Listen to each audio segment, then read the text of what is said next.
So often we hear this phrase, follow your heart, or my heart says this, or the relationship between heart and mind. It's just a matter of terminology. When the layperson says heart, it translates in Vedanta as mind. And when the layperson says mind, it translates in Vedanta as intellect. So we think of it two ways, the feeling bit and the thinking bit. The feeling bit is the mind in Vedanta. The thinking bit is the intellect, which others may call the mind, just to be confusing.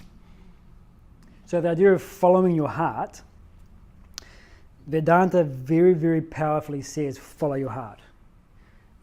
It actually uses the phrase swadharma rather than heart, but it doesn't matter. When it says follow your heart, basically what it's saying is that you have your own temperament different from your neighbour, from your siblings, from everybody else. What is it that makes you uniquely you? You have certain qualities, properties and functions. Whatever those inclinations are in you, you must give them an expression. Right? Imagine if Aretha Franklin, instead of becoming a singer, had become a clerk at her local church. And then she became the CEO of the non-profit, and she'd be frustrated because her nature is to sing, and we would be denied her gift.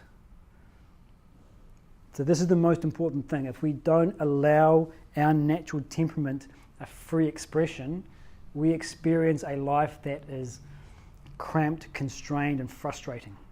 Has anyone seen the first of the Incredibles movies? Okay, I saw this for the first time a couple of weeks ago.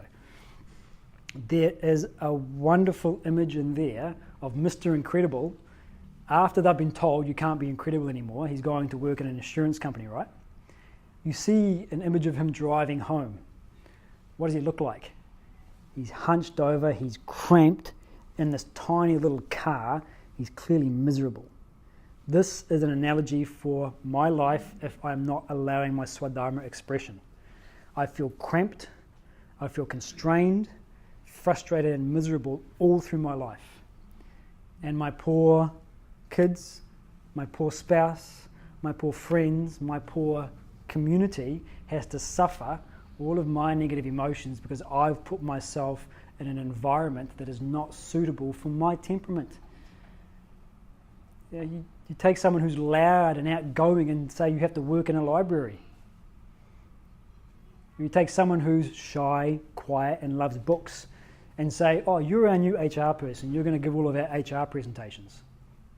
It's not going to work. So you must follow your heart. At the same time, it doesn't mean that whatever your mind asks for, you give it. So let's stay with the example of Aretha Franklin. She's following her heart by being a singer, but let's say there is some aspect of the job which she doesn't love. Let's say it's the PR stuff. You've got to do the PR to sell the records and get all the rest of it. If she says, I'm not going to do any PR stuff, then her own life is not going to be fulfilled because that nature of singing has all of these other activities around it that support it that may not conform to my likes and dislikes.